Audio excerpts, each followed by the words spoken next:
Hey, this is John Bollinger with Premier Guitar. We are backstage at the Guns N' Roses show. I'm with Mcbob, who's been with GN'R for 30 years. 30 years in a row. Jeez, man, that's unbelievable. And you are Duff's tech since the very beginning, right? Yep. Man. Since they actually started really touring. Yeah, since they could afford you. Yeah, about 2 weeks after Appetite came out. So, really? Yeah. Kind of, that's been a rocket ride. Yeah, a lot of good stories there. Yeah, a lot you can't tell, I imagine. But let's tell the ones you can tell. Start with this bass right here. This is number one on this tour. This has been number one for 4 or 5 years now. It's a Fender Custom Shop, Duff model, Jazz Special, P bass, Jazz neck, a P body, Jazz neck. Cool. And it's a knockoff of his original bass that we keep in storage now. Yeah, so what is the original? It was a Japanese model Fender Jazz Special. Just looks exactly like this, basically. Really? And one of the first basses he bought after they got their signing bonus. Yeah. Bought himself a GK head and a couple cabinets and that bass. And took over the world. Yeah. So all the rest of them are basically exact copies of that. We'll do a little sticker. Duff's a big Prince fan, so. Sure. That's great. And that neck is, very, very thin at the top. And very guitarish. Yeah, so. And he started as a guitar player, right? I mean, guitar, drums, bass. He played it all in punk bands in Seattle. So he's pretty versatile. Yeah, very cool. And so did this actually predate his signature model, or was this kind of? Well, it's a copy of the original one he bought off a Guitar Center, like $800. It was an $800 bass, so we sent it into Fender. They took all the specs, neck, body, all that, and. Every one that comes off the shelf, I could go down to a Guitar Center right now and get a Duff model off the shelf, put some Rotosound strings on it, and I could do a show with it. Give it a little intonation. Yeah. They sound that close to the original. It's a really simple, straight-ahead bass, and it gets his tone. Now, what strings are you running? Rotosound? Rotosound RS66 LDs. Have been for 30 years now. Forever. Yeah. Oh, that's great. Yeah. And now he switches. Is he mainly on a pick or mainly on a pick? He's been started going with his fingers in Velvet Revolver era, and is actually really concentrated at home working on his finger picking. Yeah. So he'll do probably 20% of the set now, 15 to 20% of the set with fingers now, but he's mainly a pick guy for most of the recognizable Appetite stuff. It just seems to drive it. It's a cut, and it fits with the guitars perfectly, and Yeah, it's just got that edge that pushes it. It's got the edge, but he can also get, when he needs that bottom, it's still there too. So, Very cool. It's a good combination. Well, let's see the next one. That's great.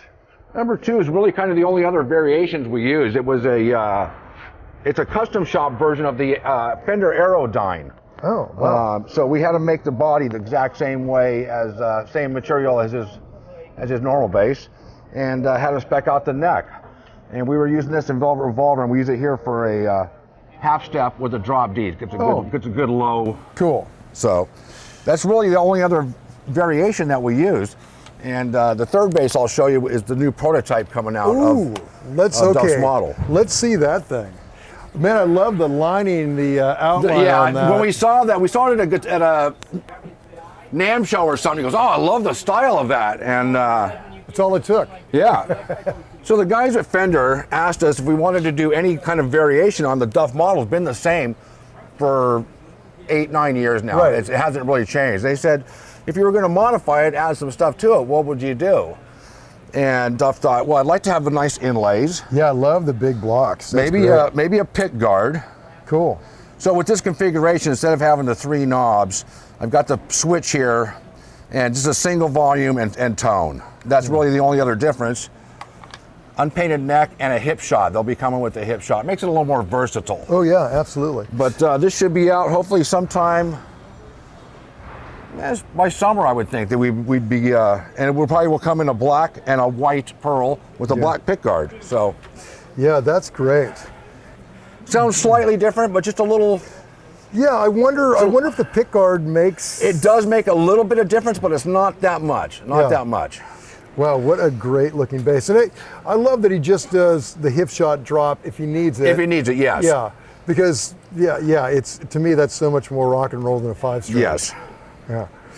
Awesome. Well, that's simple enough. Yeah. Now, let's look at that guitar that he's playing and tell the story behind that.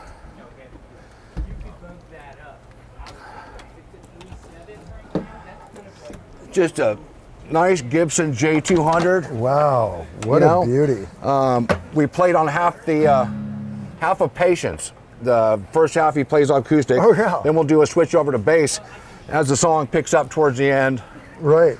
And what pickup LR Bags looks like? It's LR Bags. It was a stock one. I don't remember exactly what model it was, but Bags pickup. What strings are you running?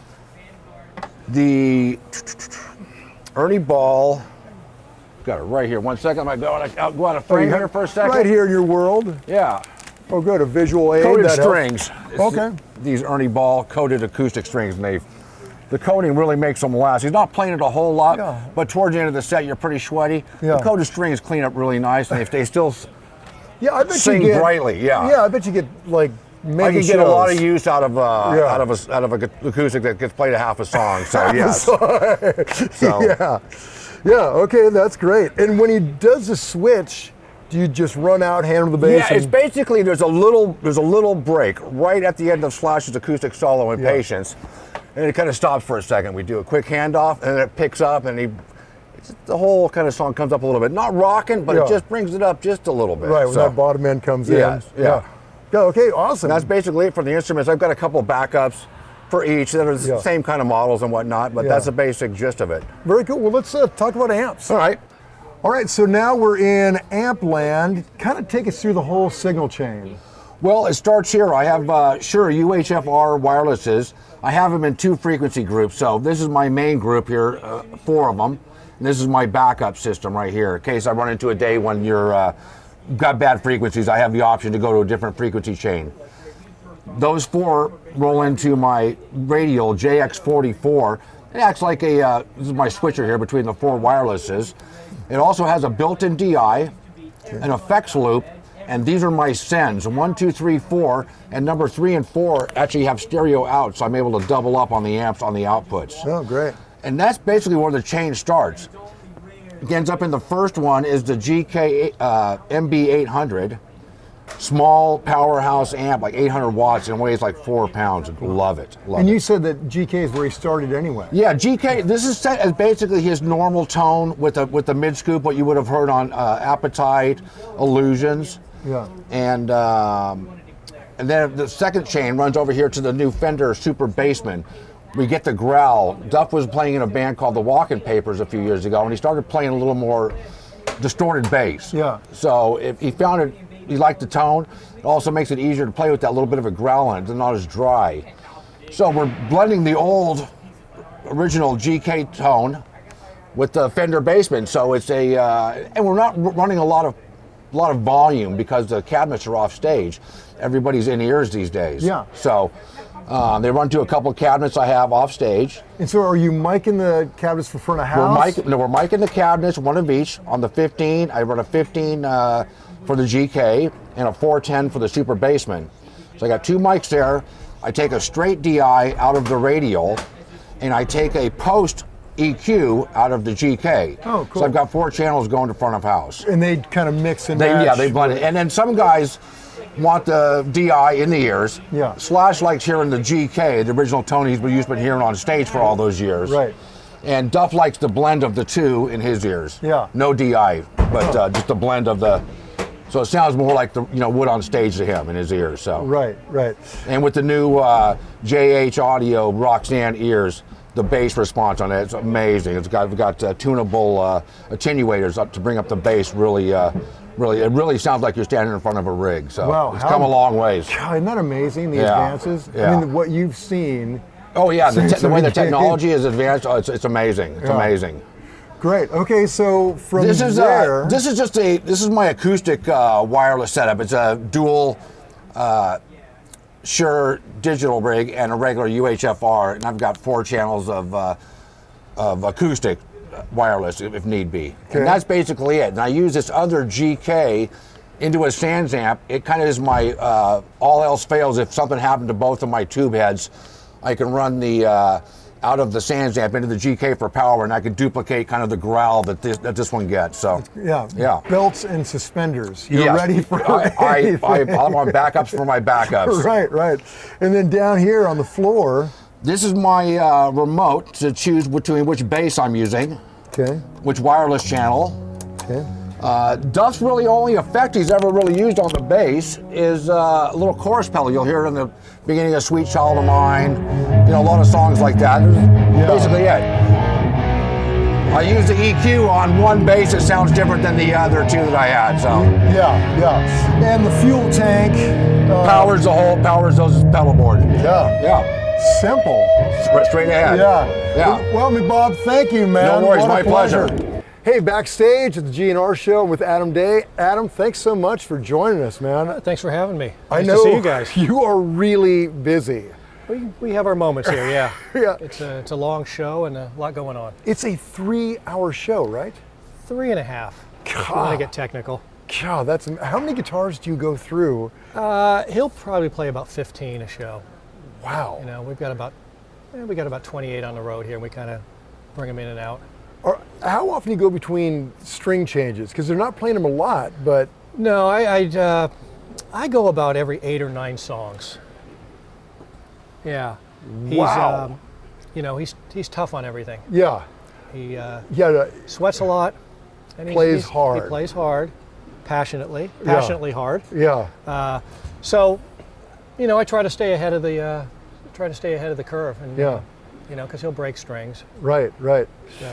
Well, let's start with this. Yeah. Tell me the whole story on this. Well, this is a 1987 Standard, and this was one of the first 2 that Gibson gave him when he first got his Gibson deal in '87.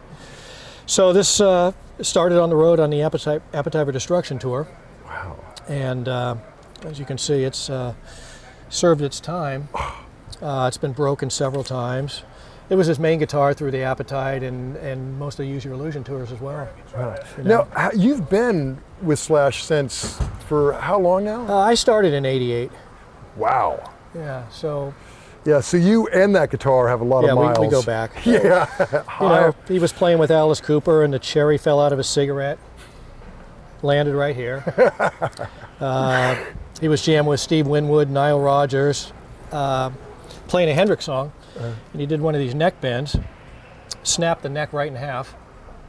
The headstock came up and hit him in the face, and the guitar was dangling by its strings. And that was a real rock and roll moment there. Yeah, that is great.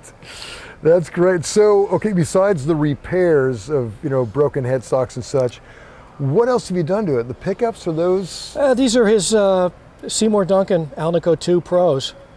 Pretty much we put in everything, except there's a few that we like the sound of the Gibson pickups in. Other than that, what other modifications have you made? There's not much. A couple of them will have select value of tone capacitors. Mm-hmm. He'll play with his tone quite a bit, and certain songs need a certain value of tone capacitance. Yeah. So other than that, there's not much. You know, he's played so many guitars through the years that he's used to playing different radius necks, different fret wire. So he's got preferences, but he'll just play anything. Right. You know, that's great. That works for him. You know, it's interesting. You ride that bridge up, that stop tailpiece up high, right? Well, these standards had a greater neck to body angle than the reissues, for one thing. But mainly, I try to keep the bridge from having too much of a break angle. Oh, okay, that makes sense. Because he plays so hard here, and if I put this tailpiece down to the right down to the body, he'll be snapping strings before you know it. Well, I guess that is going to relieve some of that pressure. Yeah, that's great. Do you find it tough? I know during sound check you have to play, and do you find it difficult playing with the guitar that low, or are you just used to it? I'm used to it. I can't play everything at that, but I can't play everything anyway. But I play what I need to play. Yeah. At this level, so I am used to that. Yeah. Well, that's an amazing bit of rock and roll history. Yeah. Well, let's look at its all right. Well, brother or cousin or whatever. This is a replica that Gibson did of what they call the Appetite for Destruction guitar. Yeah. Which actually was the Appetite for Destruction guitar. It's not actually a Gibson. This one is. The original replica was not a Gibson. That's right. Who made that guitar? It was a gentleman named Chris Derrick, and he's since passed. But there was a few of these going around, and his manager brought this into the studio during Appetite for Destruction. And the original's got such a unique voice, and he's used it. I've been around for most of the recordings, and that guitar has been on quite a bit.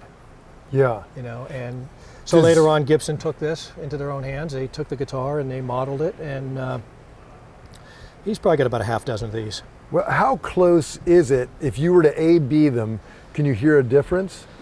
You know, I haven't A/B'd them in the studio, at least in a long time. I'm sure you'd hear a slight difference. Yeah. You know, it's just so hard to replicate the sonics, no matter what you do. Yeah. You know, you can get the weight of the wood, you can get everything right, but it's not always going to sound identical. And that guitar just has this unique mid-range voice. Yeah. That just works. Sure. Now, at one point, I remember reading he had that Joe Perry's old, was it 59 Les Paul? Yeah, it was a 59 Tobacco Burst. Did he have that out on the road with you? No, it never went on the road. Got it during Use Your Illusion sessions. Yeah. And it made it on a few songs. Uh-huh. And once Joe found out Slash had it, he was bugging him to get it back. Yeah. As you would. Yes. Yeah. So it had been floating around, and Slash always loved that because he had a poster of Aerosmith with Joe playing that guitar. Right, that brown. So when he had the offer to get it, he got it. Yeah. So we used it in the studio. And like I said, it was on several tracks of Use Your Illusion. And at one point, Slash decided to give it to him for his birthday. Give it back to him. God. Unbeknownst to him. Jeez, man. That's the most generous gift I've ever heard of. Because, I mean, what's it? It's got to be worth $1 million. Well, it wasn't then. It is now. It is now, that's for sure. Yeah. You know, but Slash knew how much it meant to him. And Slash knew what Joe meant to him growing up and the influence that he put on him, he left on him playing the guitar. So that's beautiful. that was important to him to get it back to him, I think. How cool. Yeah. Okay, that's a good segue. Let's talk about some other guitars. Yeah. Things just got even cooler, if that's possible. Let's hear about this. Well, this has been refinished in black. It was probably an 88 or 89, as I recall. I have to look at the number again, but it's been around for a long time. It was on Use Your Illusion tour and a lot of his solo stuff. Right. And brought it back out for this, and it's mainly used for Knocking on Heaven's Door now. Oh, that's good. Okay, so what's the setup on Heaven's Door? How are you doing it? Well, he'll go back and forth between the 12-string and the 6-string during this song. Yeah. And so when he's up here playing the 12-string, I do the amp switching and whatever sonic changes. I do that during the songs, the show. So when he's playing the 12-string, he'll be going through a pair of clean-sounding amps. And so when he switches during the song, he'll switch next and go to this, and I'll switch to a couple other amps, some dirtier sounding amps for this. And so he'll go back and forth during the song, and he's a kind of player who he's so passionate, it's never the same every night.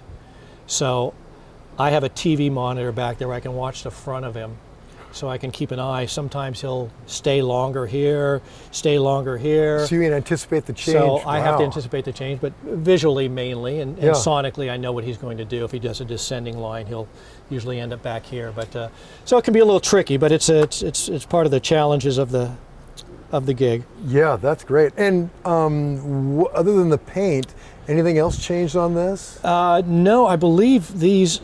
It's been a long time. I believe these may be the Alico 2s down here, or they may be stock. I don't even remember at this point. They look played, whatever they are. Yeah. There's been a lot of picks drug across those. There's been a lot of everything on this guitar. Yeah. There's a lot of DNA. Yeah, right. But it's been a great guitar. Yeah. Wow, man! It is so heavy. More than one song would put you in traction. Yeah. And that strap is amazing. What do you think of that? Yeah, that's great. Okay, very cool. Let's look at this guy over here. Yeah. All right, so this is a BC Rich bitch.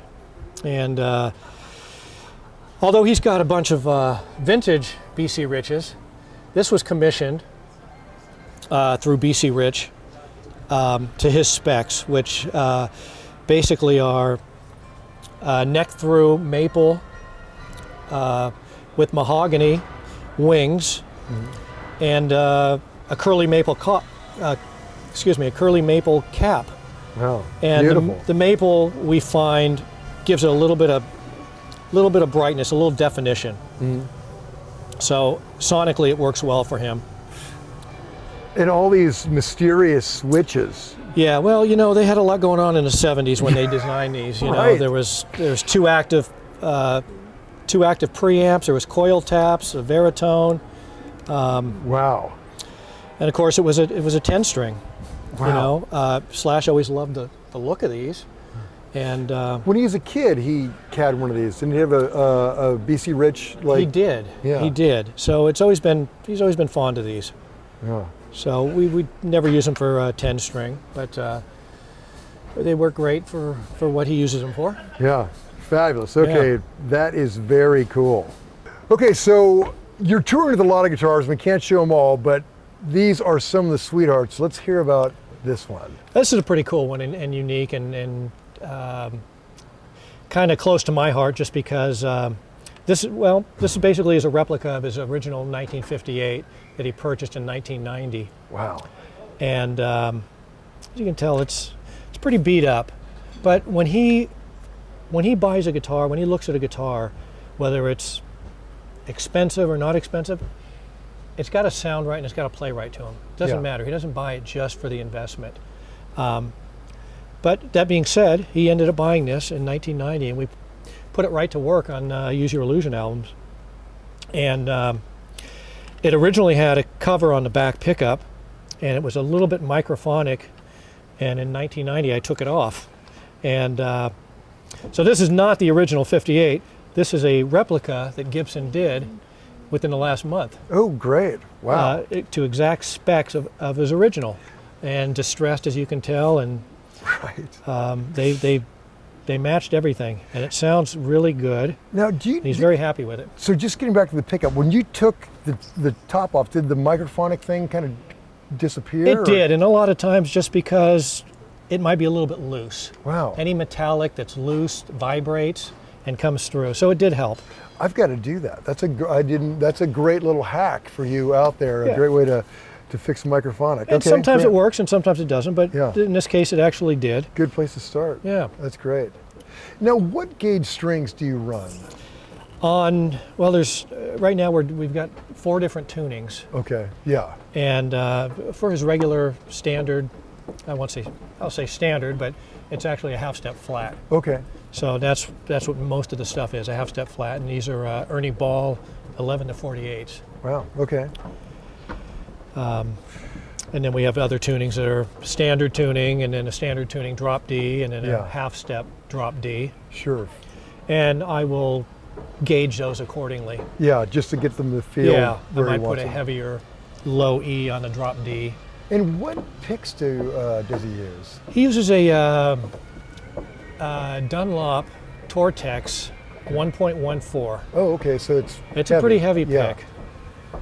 Combining that with his attack, it's a lot of force. Yeah, we just watched Soundcheck, and he was killing it, man. Just throwing down. Yeah, it was. He's having a great time on this tour, and he's playing better than ever. God, ferocious, man. Yeah. Okay, great. Well, let's get into amp land. All right, now we're in amp land. Let's kind of talk about just the basic signal flow of it. Well, I'll tell you first of all, his basic sound on stage is based on 4 different sends, which is a basic dirty sound, which is probably 80% of the time, a clean sound, a talk box amp send, and an acoustic DI send. And that's what is basically ingrained in this system. But as far as the signal flow, really coming out of the Shure wireless into our RJM switcher. Okay. Out of the switcher, it goes into a Mxr graphic EQ, which is basically to help get rid of some of the high end of the wireless. Oh, okay. Out of that, it basically goes, it'll go into a noise gate, get rid of some of that front end hiss of the wireless, and from there it'll go into the rack mount wah system. And this is all in front of everything. Okay. After that, it'll go back into the bottom RJM, which has all the instant access ins and outs. So basically, whatever effects are all on those sends on that. After that, it comes out of that and it comes back up to the other RJM where all the sends for the amps and the DI send out of. And it goes basically, the dirty sound is basically right now it's two redundant mono amps running together. And that's actually just these cranked Marshalls are providing that dirt sound. That's right. That's right. Yeah, great. And they're feeding two separate isolation boxes down underneath the stage. Okay, so ISO like 412 cabs? 412s in boxes. Oh, okay. In long isolated boxes, Wow. mic'd up. So you've got a full Marshall 412 down there, boxed up. Yeah, we've got 4 boxes down there. Wow, that's amazing. So how big are those boxes? they're 6 feet long by 3 feet. Wow, 3 by that's 3 by 6. a lot of real estate. Okay, yeah. So that's the dirty sound, which, like I said, is 75-80% of the time. Yeah, and which are they? Is that the JCM? This is basically these are actually the vintage Jubilees from 1987. Actually, these were on the Appetite for Destruction tour. How cool! And those amps have been with these, you this whole time. That's yes, great. They were retired for some time, and we brought them out of retirement for this tour. This is actually a reissue of that model, which is a 2555. There's a reissue / signature model. Great. Which basically is voiced the same as these Jubilees. Sure. Okay. Cool. And those all have EL34 output tubes. And as far as the clean sound goes, we have some more vintage Jubilees we use. And those have been modified with KT88 output tubes and an AT7 preamp tube in the phase inverter, which basically pads it a little bit. Okay. And that seems to work well. We've been using those for clean for some time as well. Wow. Yeah. So on any given gig, how many Marshalls are you actually running? Between the talk box, the clean, the dirty? There's 6 going all the time. Wow. That's, yeah. I'm switching between clean, dirty, talk box. And you're doing all those switches here? I do it all here. That's one of the benefits of being together for so long. We have a chemistry, and he's, as I mentioned, he's such a passionate player that he plays different every night. Yeah. So one time we might go from a solo, slide into a clean part, or on the downbeat. It's just, you never know with him. Right. So I'm listening and I'm watching on the monitor to see what he's doing. So it's always an adventure. Wow, that's amazing. Now, on the stage, there are no cabs, but how is he getting that feedback? Because during sound check, he's using it kind of whenever how are you doing that? Yeah, well, it's a process we kind of employed way back in the day in the recording studio. He hates playing with headphones, so basically he will re-record everything that he's done in a live room. He'll re-record it in a control room. Oh, okay. So he can use the playback speakers. Now, we have an issue with that on getting feedback. Sure. Because they're full range, short throw speakers that don't actually project the true frequencies and tone of a guitar cabinet feedback. Right. So we kind of came up with this idea where we wide out to a combo amp that we actually have in the control room, mounted about pickup height in front of the console, and on a volume pedal.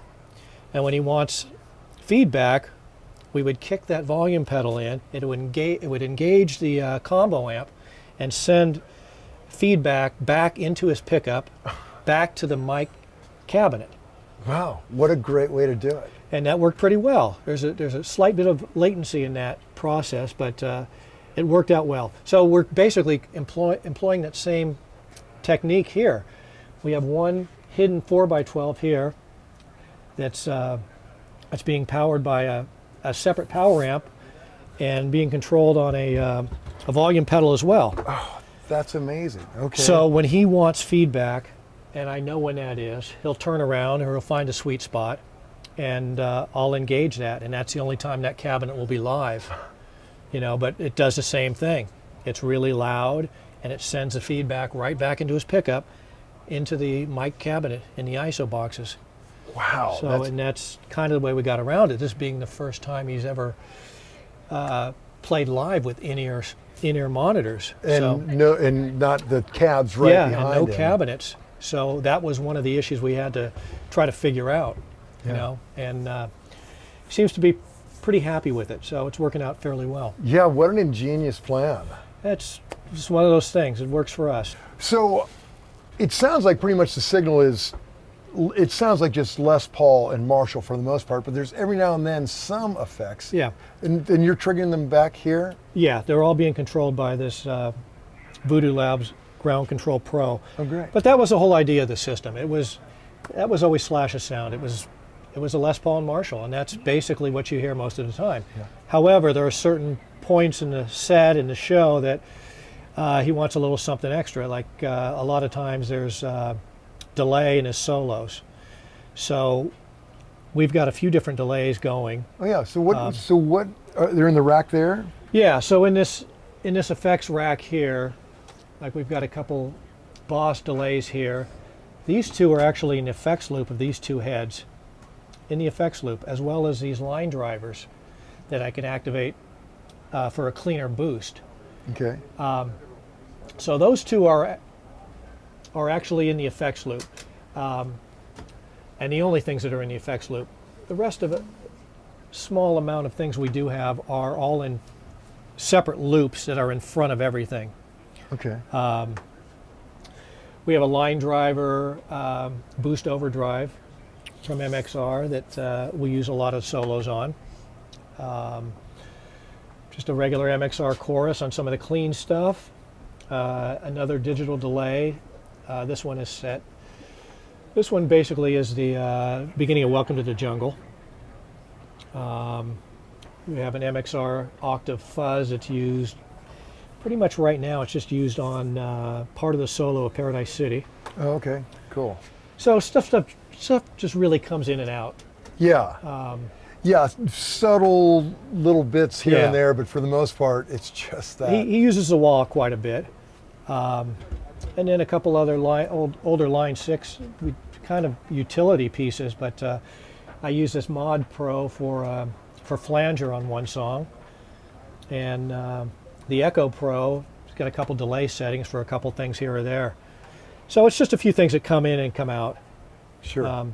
But like I said, the beauty of the system and the whole idea was to have his sound transparent, yet give us the versatility we need with the different sounds, the clean, the dirty, the talk box, and the acoustic, which has to be switched in and out when he does the song Civil War with his double neck. Yeah. So that's really the bulk of it there. Yeah, yeah. Yeah, that's killer. Well, man, I can't thank you enough for taking us through this this rig. It's my pleasure. Amazing. My pleasure. Great having you guys out. Yeah. Thank you. Backstage, shortly before the Guns N' Roses show, I'm with Richard Fortus. Richard, thanks so much for joining us. Man, it's my pleasure. So nice to meet you finally. Yeah, right. Well, man, I've been a fan of your playing for a really long time. Thank you very much. I've been a fan of yours as well. Oh, man. Well, that's nice of you to say, but yeah. Let's And we've been trying to do this Right. for like the last 2 years. That's right. Well, we've got some mutual friends. We've been talking back and forth. Yeah. We're both guitar geeks, as you might have guessed. So, yeah, mutual passion. Well, let's talk about this Gretsch. I just got this from Chicago Music Exchange. Just bought this, and it's a Steven Stern, and it's my first Steven Stern. Have you? No, I'm not hip to it at all. The custom shop stuff. This was a one-off that he did, one of a kind, and I saw photos of it and flipped out. It's like, man, I gotta have that. So we were just in Chicago, so I picked it up and threw arcane pickups in it. Those arcane pickups, that's really your thing. Yeah. I really, they're Filtertrons I love. But it's kind of unique to this gig, right? Because you've got your own. You got to find your own sonic space with Slash. Yeah, as we were talking about, it's the Filtertrons really sit around Slash's tone really nicely, you know, because his tone is very mid-focused and thick, right? You know, and this is bright with a lot of low-end thump to it, and the Filtertrons, and they really just sort of envelop what he's got going on, and it really is separate, which is cool. Yeah, it's great just hearing sound check out front and hearing the way you both cut in very different places. It's great. So I'm excited about the Gretches have been working great for me. Yeah, it's funny, they're making better guitars than ever. Gretsch really is. The Player's Edition stuff is fantastic. Yeah. I love these. I've got let's see it. A couple of Falcons here. This is my main one. Right. I have a black one and a white one. And man, the Player's Edition with the string through Bigsby. Right. And the tuners are great. They stay in tune, fantastic. And that's your change, right? Yeah, because otherwise when you've got a low, it's Yeah, you're definitely a low rider. Yeah, it's pretty. I end up breaking my thumb. So now right there too, you've changed that. Did the bridge? Did you change that out? No, that's original. Okay, that's great. Yeah, that's their, and it's pinned as well. Oh yeah, that's a huge difference. Yeah. Those old ones. Yeah. I used to I toured with a 66 for a while, and I would actually knock the saddle completely out. It'd just be out of the guitar. But very cool. Yeah. Okay, so the Gretches, very cool. Yep, and I've got 4 Gretches in total. Great. That I used during the show, and then the Scalas, which let's see those. Let's see. This is a really cool one that I designed. Wow. It's this guy Leo Scales out of LA, and he makes the most incredible custom guitars I've ever come across. This was based on it's sort of a 335 vibe, but it's a mahogany back that's chambered with a maple cap. So it's more like a Les Paul, but it's incredible sounding. Yep. And these are they're arcanes, but they're Alnico 8s with very few windings. It's a very strong magnet, but very few windings. So there's a lot of clarity to the pickup. It's a lower output, high 7s. Yeah. And check this out. He does this thing where he has this insert that goes into the end of the tailpiece, and it extends the lower strings, so there's more tension on the low strings and less tension on the high strings. If you look, what a great idea. Yeah, and this is even cooler. He makes different ones out of different materials, so there might be a brass one, there might, and you can get it, which you'd be shocked at how much it changes the tone. Wow. But yeah, so that's that one. Love that kind of detail. When we were talking, before this, we were talking about pots and things like that, and I mean, you were very involved in every ingredient. Yeah, man, we go through. Leo, God bless him, man. He's so patient because I'll go through so many pickups. On like some of these, we went through like 6 or 7 pickups before we found what really worked for that guitar. So you put it in the guitar, plug in, play into it. Yeah, it's not happening. Yeah, and then you have to go back, and try something else.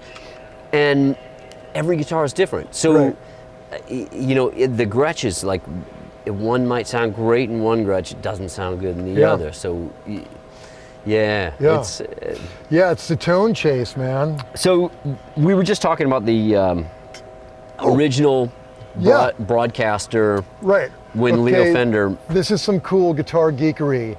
Tell them. So the original pickups were for the original Telecaster or the broadcaster, right? Yeah. I actually have a 51 Nocaster. Really? And those were lap steel pickups, right? And so that's what these are based on. These are also Arcanes, but that's what they are based on. And there's 2 bridge pickups. Oh, that's okay. great. And then we reverse the angle. Right, which is so the way to go. It really is. If you're a Tele player, man, in Strats too. I also have True Sart made me this killer Strat that where the bridge pickup is angled backwards. Yeah, it's so like weird. Hey, there's a reason Hendrix sounded the way. right, absolutely. It's weird that Leo made that decision because it seems seems counterintuitive. It just seems wrong, right? Yeah, man, you want more high end there and less there, but that's how he did it. He had a 50-50 chance because the pickup was too long, and he put it the wrong way. Right. That's right. That's exactly right.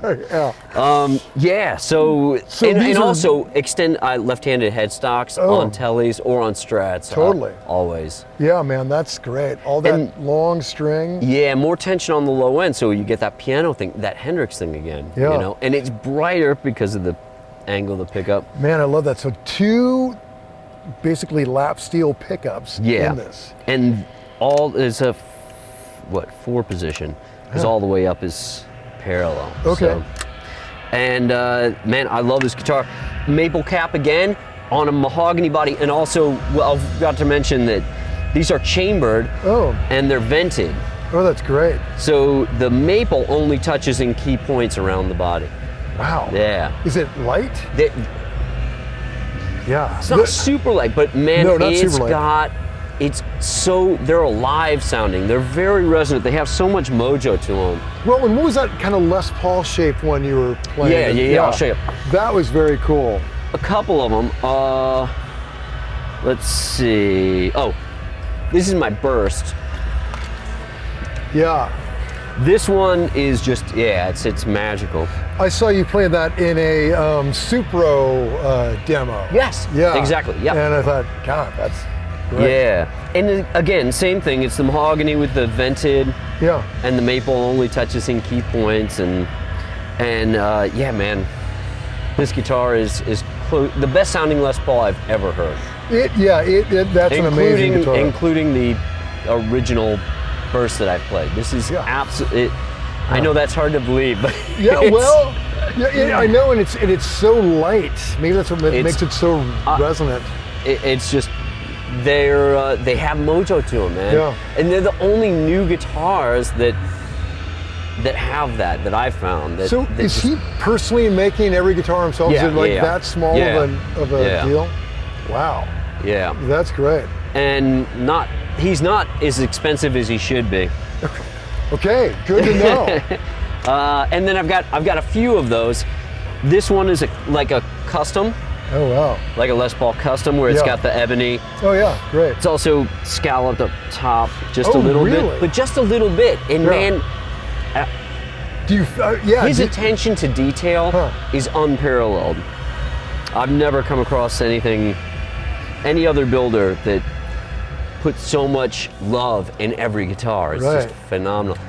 Well, I love the aesthetic of the whole thing. It just looks great. Yeah.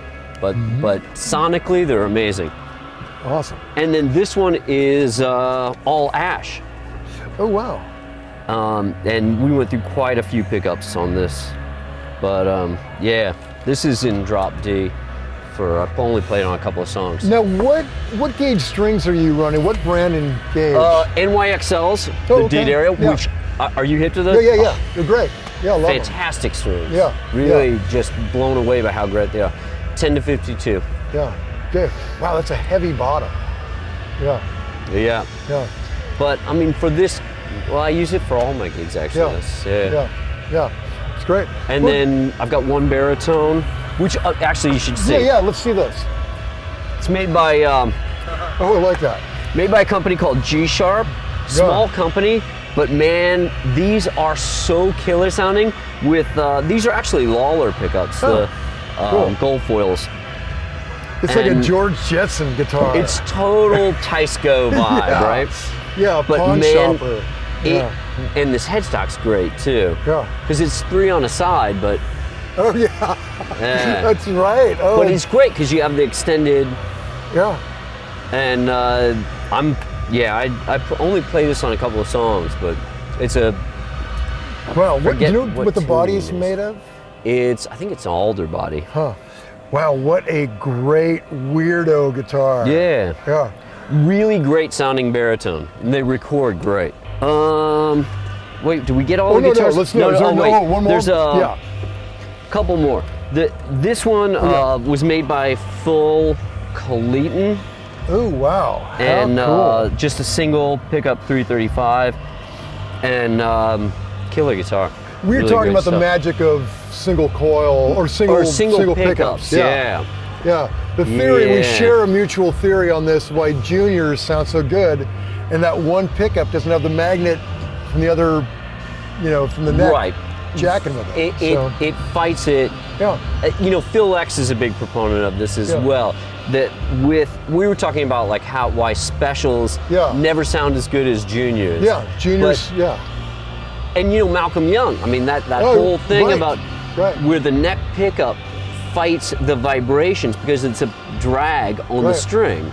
Yeah. So it rings truer with one pickup. Like an Esquire. Esquires sound different than Tellys. Esquire sound. Yeah. I agree completely. Yeah. Okay, that's cool. Hey, and what is this weirdo over here? Man, this guy from Brooklyn. It's a Carbonetti, and he made this for me. And this thing sounds great. It's actually a cedar top. Wow. And single Filtertron, which is also an Arcane. Great. And man, I bet it's very alive. Great. It is. Yeah. It's very cool sounding. Yeah, with that cedar top. Yeah. Oh, that's great. But that's pretty much it for guitars. And then my Guild acoustic. Yeah. The new Guilds. Oh, they're great. They're great. Yeah. Really, really beautiful sounding. This is kind of like the golden age of guitars. There are a lot of people making there's some really cool stuff out there. Yeah. Yeah. Awesome. Okay, well, let's talk about amps. All right, amplifiers. Yes. This is a custom amp that was done for me by Voodoo. Oh. Voodoo amps I've been working with for years. I bought a 73 Jose modded 100 watt Marshall from Mcmar's. Oh, really? When I just joined GN'R, this is like 2002 probably, and I was buying a bunch of Marshalls at the time, and a buddy of mine said, oh, my buddy Mick's selling a bunch. He wasn't doing anything. He just had like a surgery and he needed to, Motley Crue wasn't doing anything. And so we went over to his house, played through all these vintage, hot rodded. That would be really fun. It was super cool. And man, we plugged into about a dozen. I plugged into this one, and it just, like the clouds parted and angels sang, and it just hit a chord, and it was like, and I was like, man, this is incredible. He's like, yeah, that's my #1 amp. It's the one I did all the albums with. And I was like, well, man, you got to keep that. Yeah. And he's like, nah, if you think you're taking advantage of me, you're not. You're helping me out. It's like, wow, I don't need it right now. Good for you, man. So, good for him. That's great. I toured with that amp for a few years, and I was so afraid that something was going to happen to that amp. Oh, right. And so I started having people try and clone it. Yeah. Which was difficult. I had a bunch of different amp builders, some big names that tried to clone it, and Trace from Voodoo Amps meticulously every capacitor, he really did it right. Yeah. And nailed it. Oh, really? mean, completely. The thing is about that amp, it had a very high plate voltage, the transformer. So cloning the transformer was a big part of it. So then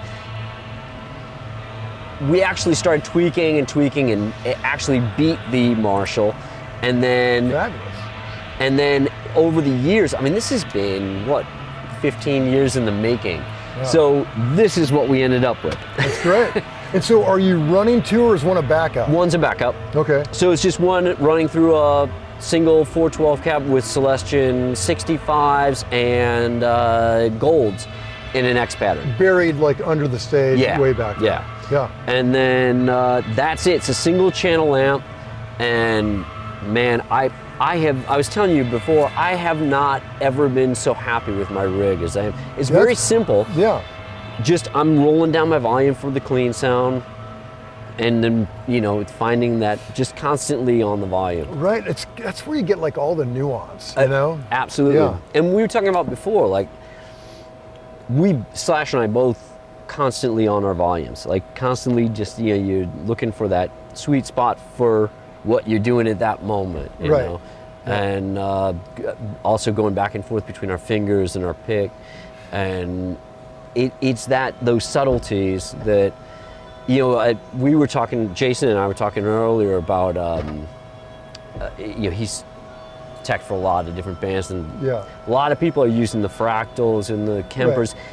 The problem with those for this gig, it would never work, and we tried, but because of the volume thing, when you drop, and also the nuances of your fingers, right, you don't get that. Yeah. It's that expressiveness is gone. Yeah. And so this, I think, and I'm a big fan of the Kemper and the fractal. Oh, yeah, taking nothing away from that. There's a place for it. Absolutely. But, and if I was doing the Metallica gig or the Muse gig, or like where you've got your heavy sound and your clean sound, you know, it would be great. Yeah. And for a pop gig, it's ideal, you know, or like Nine Inch Nails or something where you're changing tones all the time. But this is not This is not that gig. Yeah. This is not that gig. So running this one backup with the 412, and then you've got a secondary. I've got the Supro Black Magic. That's great.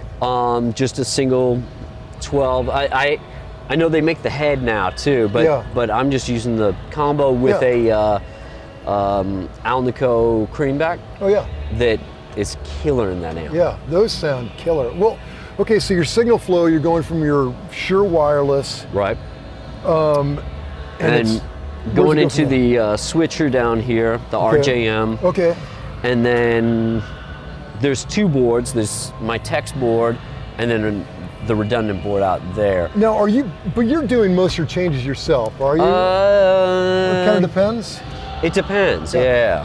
I bet, was that hard to do, give up control of your I got pedals? used to that years ago. Really?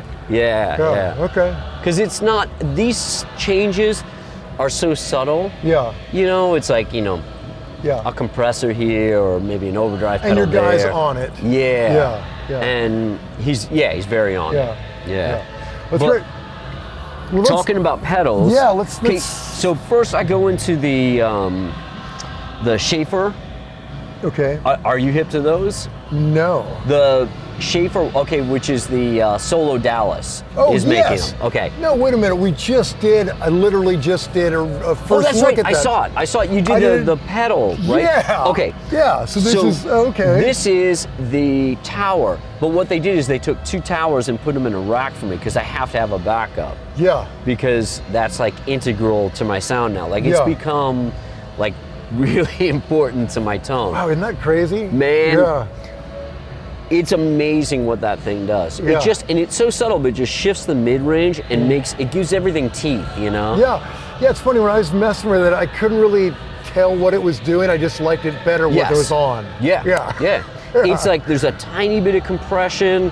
It makes things funner to play, makes it easier to play, you know, but it's still expressive. It's still really expressive. Like roll down your volume, and it gives you all that. Okay, that's cool. So I kick that in and out for heavier sounds. Like when I go to my clean sound, I just take that out and roll my volume down. Yeah. And then, so going through the drawers, I've got the Crybaby remote wahs, right? Okay, rack here, controller up there. And, so starting, we've got the Joe Gore Premier Guitar. Your associate. Yeah, one of our colleagues. I love Joe. Yeah. Not only is he a mad scientist, he's an incredible guitar player. Yeah. But he made this germanium fuzz called the Colt, which is really badass. Yeah. This is the Sacred Cow, which is like a Klon. Yeah, I reviewed that pedal. They're great. I really like that. Yeah. And I was using Klons for a while, years ago. Like that was my main thing, and I like this better. Oh yeah, and man, way less expensive and way, yeah, that's great. And then the Love Pedal Eternity has been, we did a shootout with every boutique pedal we could find years ago, and that's the pedal that just works the best for me as far as pushing a Marshall or a big amp, you know, for driving a already driven amp and retaining clarity, and there's just so much definition in a chord, you know, and I use it for, that's like my solo pedal, you know. The Vivider is made by, what's it called? Can you read that? I cannot read it. Salvation Audio. Okay. That's who does it. And it's based on the Mutron Octave Oh, pedal. cool. Yeah. Tracks incredibly well, and you heard it quite a bit in soundcheck probably. Yeah. I use that pedal a lot. The Cali 76 by Origin is the greatest compressor ever made for guitar. Yeah. I've got the huge one, but I they're have that so one too. big. Yeah. Yeah, I can't use it. Yeah. Yeah, that makes way more sense. I love this thing. Yeah. And the old Arion stereo chorus. Right? Those are great, man. All the way up, everything cranked, right? Yeah. That's it's just and I used it on the Chinese Democracy album, so cool. I had to have it. And I've got it was modified. It's like a true bypass. Oh, cool. And then when you on Chinese Democracy, was it modified then, or was it? No. Okay. No. Yeah, just. It was noisy and the whole mess. Yeah. Sounds great. And then same with the DoD envelope filter. Oh yeah. That's an old FX25 that nothing else sounds like it. It's just, and I used it a lot on that album, and so need to have it. And an old Script Logo Phase 90. Oh, great. And Voodoo Labs powering all that. Yeah. And then this stuff all goes to the effects loop of the Voodoo. Okay. The Supro's dry.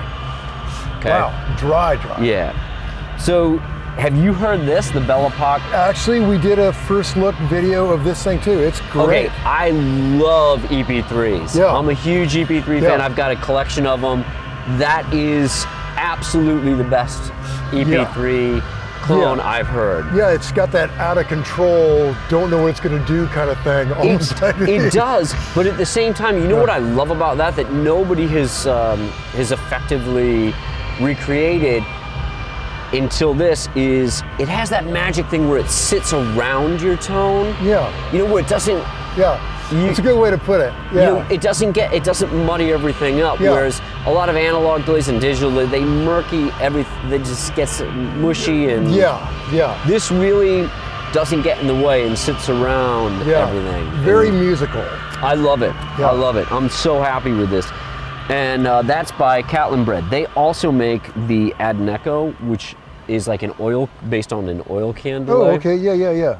And that is my clean tone. It's got this beautiful shimmer and warble to it that is, you can adjust the viscosity of the oil. Oh, I love that. It's a really cool company. That is a cool company. And then I've got a Timeline, Strymon Timeline. Sure. The Talisman is by Catlin Bread as well, and that's like a plate reverb. Okay.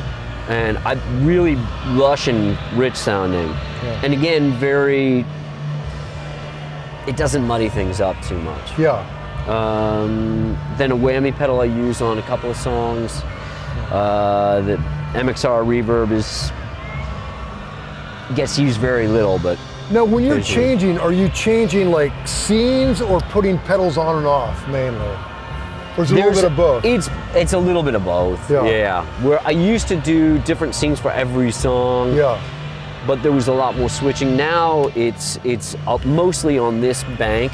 Yeah. And then he'll punch or I'll punch effects on and off. Yeah. Have your main bank and then just kind of season to taste. Yeah. Yeah. That's great, man. Yeah. So it's pretty simple, but man, I'm so happy with it. Yeah, it's, you know, really, I mean, it looks more overwhelming than it is. Yeah. I mean, it really, I could do this with a pedal board and but it's just with the big stages and all. Yeah, I mean, out front, it's just, your tone is just killer. And man, you're just a world-class slaying player. Thank you very much.